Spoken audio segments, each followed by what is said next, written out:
বিসমিল্লাহ রহমানির রাহিম। আমরা যে বিল্ডিংয়ে ছিলাম এটা ক্লক টাওয়ারের ঠিক সামনেই রুতনা টাওয়ার 52 তলা বিল্ডিংয়ের টপ ফ্লোরে আমরা ছিলাম আর কি। এখান থেকেই মহান আল্লাহর ঘর দেখা যায়। আমরা দেখতাম এখন এখান থেকে নামাজ পড়তাম।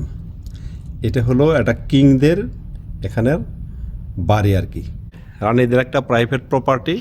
এখানে আমাদের নামাজের ঘরটাই ভাবি সুন্দর করে সাজানো আছে আর কি। এখান থেকে আমরা নামাজ পড়ি এবং আল্লাহর ঘর এখান থেকেই দেখা যায় আর কি। ভিতরটা অসম্ভব সুন্দর। ঘর থেকে বের হওয়ার পর জিনিসটা এভাবে সুন্দর, এভাবে একটি লেন এবং এদিকে এত সুন্দর একটা লেন, এত সুন্দর করে সাজানো, মানে রাজাদের বাড়ি প্রপার্টি। এটা সৌভাগ্যক্রমে আমরা পেয়ে গেছি আর কি। 5টা লিফট শুধু এখানে ওঠার জন্য আর কি। যেখানে রিসেপশন, বসার জায়গা, যদিও কেউ বসে না। হ্যাঁ, এখানে খুব সুন্দর, এরকম সুন্দর মনোরম পরিবেশ থেকে গেলাম। আল্লাহ আমাদের থাকাইলেন খুব সুন্দর। ভবিষ্যতে থাকতে পারবো কিনা জানি না, তো এইভাবেই সুন্দর। আমরা যে রুমটাতে ছিলাম সেটা যদি ঢুকি, এই যে রুমে ঢুকলাম, এখানে একটা ছিল রান্নাঘর, এভাবে রান্নাঘর আছে। এটা ডাইনিং রুম এবং এই পাশে ছিল একটা ডাইনিং রুম।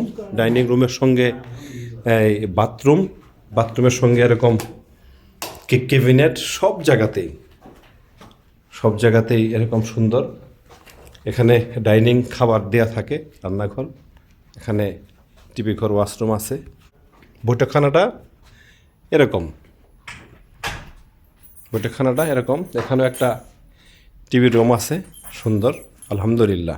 এটা দেখাই, এটা কিংয়ের সম্পত্তি। এটা হলো মজলিসখানা। আমাদের যিনি ভাই কাশেম সাহেব বললেন এটা মজলিসখানা আর কি। এটা আমি যে বেডরুমটা ছিলাম, এই বেডরুমটা যদি ঢুকি, এইভাবে আলমিরা, এবং প্রত্যেকটা আলমিরাতে কিন্তু এরকম ফাঁকা আলমিরা, এরকম আলমারিতে ঘোরার পরে আরেকটা রুমে আমরা ঢুকলাম, এখানে ছিলাম। এটা হলো বৈঠকখানা। ওই পাশে একটা আমরা এখানে ছিলাম। এভাবেই খাওয়া দাওয়া তারা প্রচুর দিছেন, আমরা খেয়েছি আলহামদুলিল্লাহ। সুন্দর জায়গায় আমরা ছিলাম আর কি। এটা হইলো এখানকার টিভি না, এখানে একটা বৈঠকখানা, এখানে তারা বসে বৈঠক করে, এখানে খানা দানাও হয়। এখানে সুন্দর জায়গা ব্যবস্থা করা আছে আলহামদুলিল্লাহ।